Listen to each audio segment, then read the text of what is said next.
అప్పుడప్పుడు అప్పుడప్పుడు గాడిదని చూస్తేనే గుర్రం విలువ తెలుస్తుంది, చీకటిని చూస్తేనే వెలుగు విలువ కూడా తెలుస్తుంది, రేవంత్ రెడ్డిని చూస్తేనే కేసీఆర్ విలువ కూడా ఇలా అర్థమవుతుంది. ఇది వాస్తవం.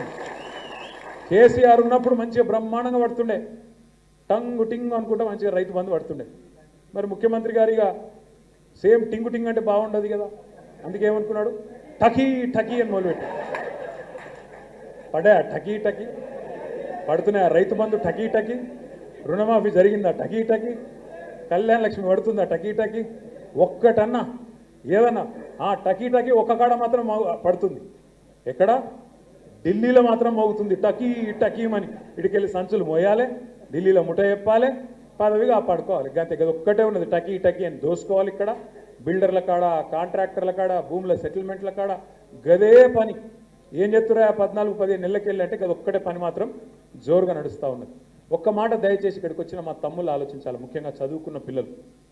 కేసీఆర్ ప్రభుత్వాన్ని ఇదే రేవంత్ రెడ్డి ఒకసారి కాదు ఒక 100 సార్లు అన్నాడు, 1000 సార్లు అన్నాడు. అప్పుల పాలు చేసిపోయినా ఆ రాష్ట్రాన్ని, అప్పుల పాలు చేసిండు, ఆగం చేసిండు, నాశనం చేసిండు అని మాట్లాడండి. మేము మొత్తం పురుజ లెక్క తీసి చెప్పినాం మొన్న అసెంబ్లీలో. ఏం చెప్పినాం?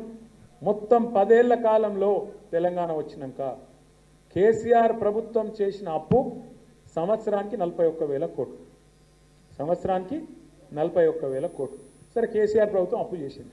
అప్పుతో ఏం చేసింది అంటే కేసీఆర్ ప్రభుత్వం అప్పటిదాకా ఘోరాతి ఘోరంగా ఉన్న కరెంటు వ్యవస్థను మంచిగా చేసింది.